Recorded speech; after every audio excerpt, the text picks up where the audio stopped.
The profile section of your teammate project provides some basic information about your audit or evaluation.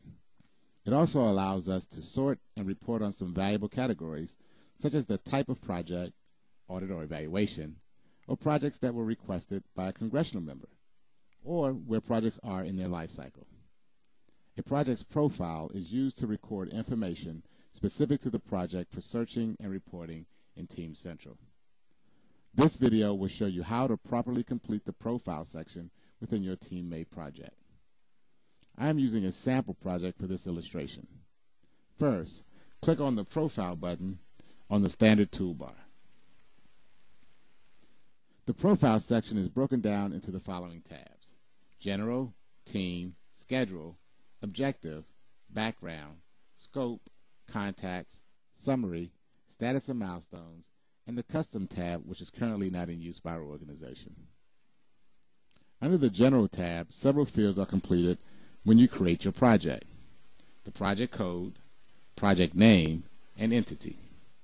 If you need to change any of these, this page is where you can make those edits. The project code is the number assigned to the project. Usually it's also the number against which you charge your time in Web TNA. The project name should be a brief descriptive title of the project. The entity is the acronym for the relevant bureau.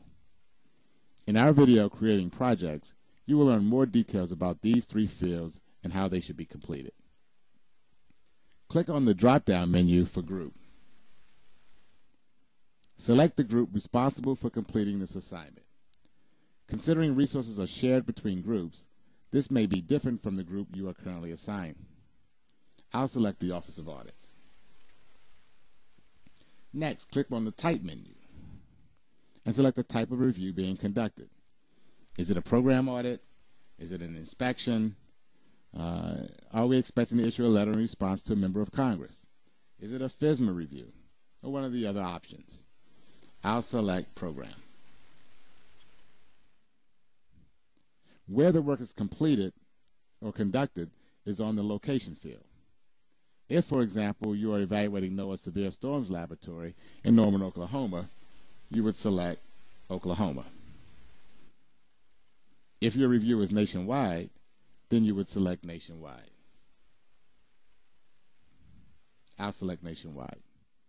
The next field, Scope, is where you would select whether this is a government, bureau, agency, program-wide review. For example, if you're looking at the department's purchase card program, you would select Department. If you are looking at purchase cards in the International Trade Administration, you would select Bureau. If you're just wanting to focus on purchase card transactions in our U.S. and FCS post overseas, you would select either agency-wide or program-wide. I'm going to select Bureau-wide. The next field, Origin, allows us to show where the project originated. Was it in our plan? Was it an allegation? Was it a congressional request?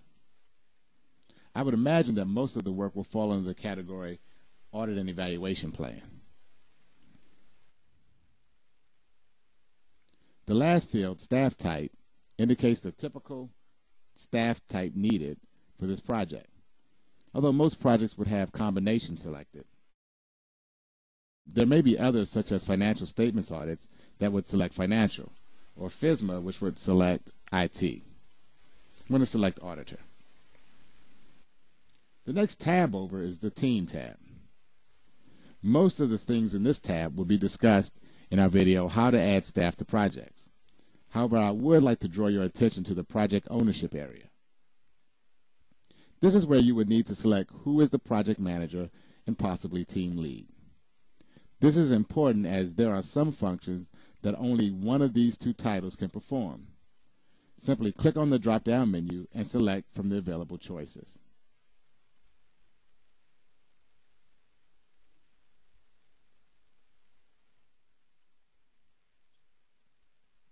The next tab is Schedule.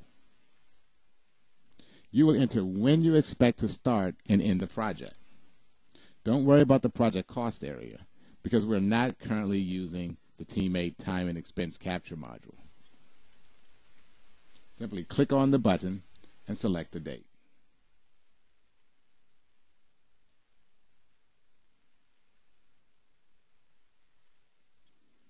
I'm going to jump to the Related tab, Status and Milestones. Click on this tab. You will see that there are two tabs under this tab, Status and Milestones. When you create a project, in the Status section, the date is inserted here.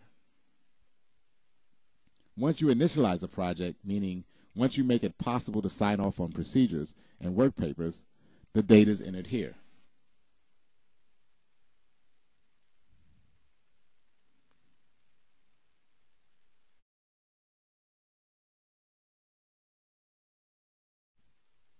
You should enter the date you estimate the draft report will be issued, the estimated response date, which is usually 30 days after the draft report, and the estimated date the final will be issued.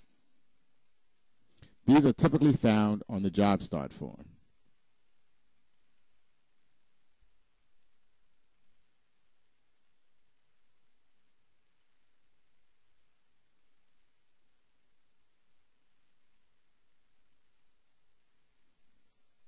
After each one actually occurs, you would then input the actual dates.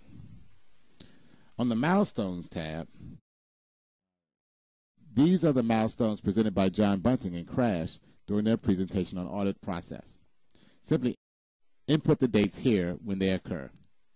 Click a process or category. I'll select Approved Job Start. Click the Edit button, and then input the appropriate dates. You may also insert a comment such as who signed or approved the process or any extenuating circumstances surrounding the process. Then click OK.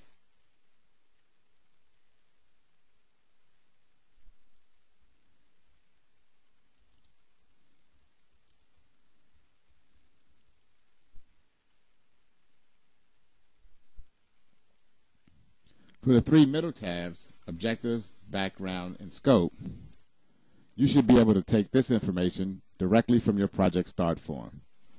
The Contacts tab is where you can actually add agency officials or other key contacts outside of the OIG. Don't worry, this does not provide these individuals access to your Team project. The last tab, Summary, is where you can summarize the results of your work. This is a good place to put your report in brief.